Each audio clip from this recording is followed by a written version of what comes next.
Welcome again to an episode of Learn the TOEFL the Easy Way with Teacher Fish. Before we start our lesson, please adjust the resolution on the settings for better video quality. For today's lesson, we will discuss about the last TOEFL listening question type called making inference. Be sure to watch the video in full, because I will be giving some tips to make answering a making inference question easier. Making inferences, or simply called inferences, cover a test taker's ability to understand implications made in the passage, and draw a logical conclusion about these implications. Making inferences appear after both lecture and conversation-based passages. As test taker, you are then required to listen for information being presented, and then arrive at a conclusion about what the information means, or make a prediction based on information heard. Making inference question often appears on the test as a regular question. However, there are instances that it may require replaying a segment of a lecture or conversation. It may appear on the test like these. What does the professor imply about X? What will the student probably do next? What can be inferred about X? What does the professor imply when he says this? Replay. It is again time to learn about the strategies in answering a making inference question. Pay attention because the next things that I will talk about will surely make answering a making inference question easier. The first strategy is to listen carefully at the ending part of a lecture or conversation. Typically, the information spoken here will indicate what the speaker, the professor, student, or employee is going to do next. Here are some samples for you to see what I am talking about. But I'm getting ahead of myself. Let me go back to the beginning of ragtime. Ragtime has its roots in the plantation lives of slaves. When they were brought from Africa, they took their rhythms, which were a part of their musical heritage, with them. These rhythms were incorporated into a wide variety of musical genres, one of which eventually became ragtime. Aside from rhythm, syncopation was also a prominent feature of African American music. This too was a major feature of rag music. Finally, the banjo, which was a specifically Southern version of the guitar, was also another important influence on ragtime. So, those three things were brought together and formed ragtime. Now, before I continue my lecture, I'd like you to listen to a couple of rags, as they were commonly called. Let's see if you can hear what I was just talking about. At the end of the lecture, the professor says, "Before I continue my lecture, I'd like you to listen to a couple of rags, as they were commonly called." So we can imply that the professor is going to play some ragtime music for the class to listen to. Here is another example. Here's my completed application for gym membership. Can you take a look at it? Sure. Everything looks good. You're all ready to become a member now. Great. So, is there anything else I need to do before I start working out? There's one more thing. It costs $25 per semester to join the gym. Again, before the conversation ended, the woman asked the gym employee what else she needs to do before starting to work out. Then, the gym employee replied by saying, "There is one more thing.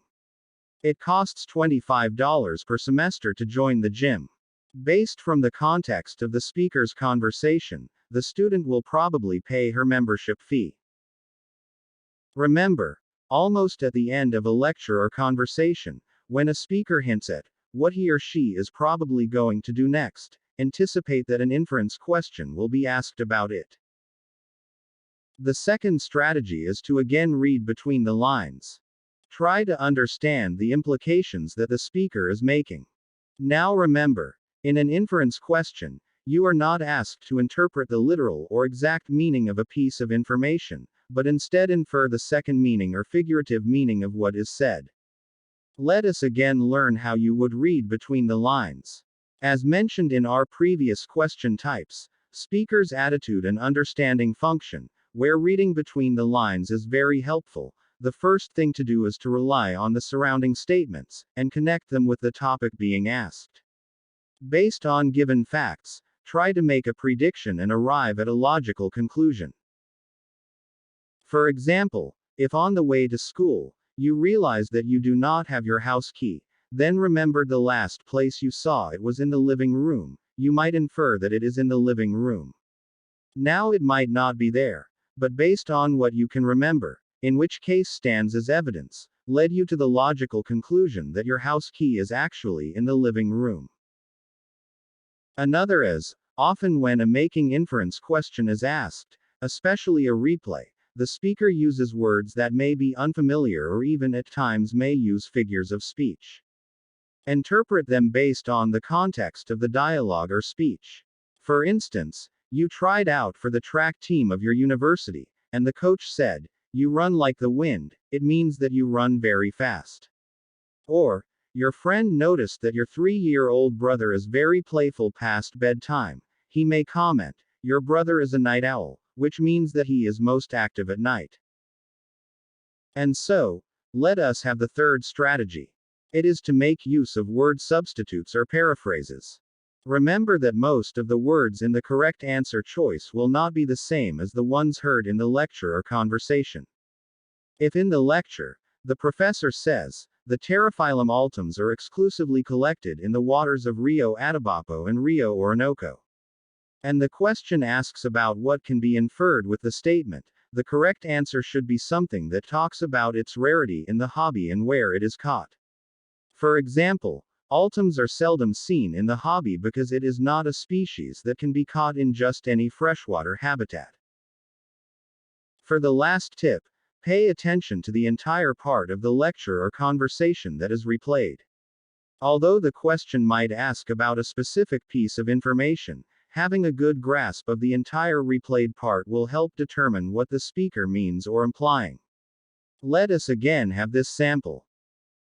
Good morning. Can I ask permission to take some snaps of some areas of the campus? I need them for an article which will be published on the University Gazette. By the way, my name is Victoria Page, a journalist for our campus newspaper. Hi Ms. Page, good thing you asked about taking pictures of the campus. You see, we do not usually allow that for security measures, but since your purpose is for the campus newspaper, then be my guest. If the question asks about the employee's response, be my guest. Focusing only on it might not give you a full idea of what the employee is implying with his response. On the other hand, if you paid attention to the whole replayed part of the conversation, you would know that the response, "Be my guest," means that the employee is giving the woman permission to take pictures of areas of the campus. And so, it is again time for us to check your understanding of the strategies in solving for making inference question, and see how you'd use your newly learned skills into practice. Listen to part of a lecture in a music class. Another aspect of 20th century American jazz was something called scat singing. I'm sure that you've all heard it before. It's an improvisational form of singing in which the singer strings together a series of nonsensical words in the form of a melody. Simply put, it's singing, and it uses words, but the words don't always make sense. Think about words like bibbidi-bobbidi-doo-bop, and the words might not even be clear to the audience. In scat, it's almost as if the singer is using his or her mouth like it's a musical instrument.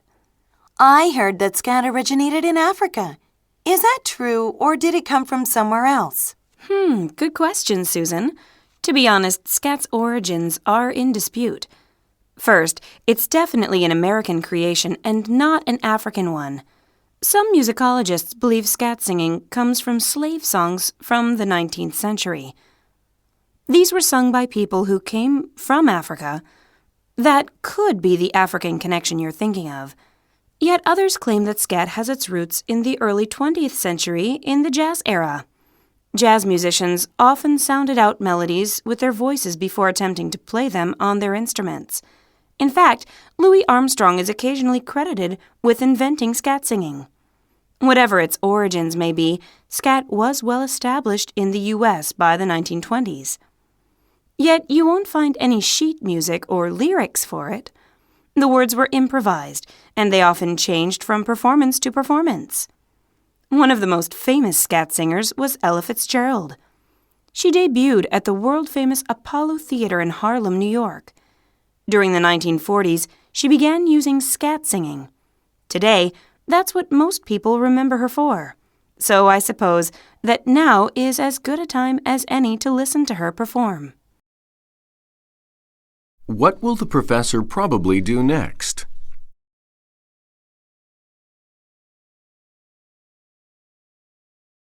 Choice C best describes what the professor will do next.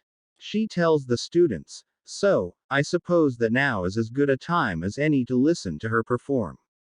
Thus, it can be inferred that the class is going to listen to some music by Ella Fitzgerald.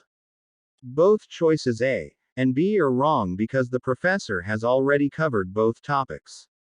Choice D is also incorrect because the professor doesn't mention about homework in her lecture. And so, we have reached the end of our lesson video about the last TOEFL listening question type, making inference question. I hope that after watching the video, you now find the question easier to answer. If you have comments, suggestions, and feedback, please leave them on the comment section, and I will do my best to answer them as fast as I can. Also, please do not forget to press like, subscribe, and turn on the notification bell, so that you'd be informed every time I upload a new video. And always remember, the TOEFL is not difficult, if you know what to do. With that, see you again on the next episode of Learn the TOEFL the Easy Way with Teacher Fish.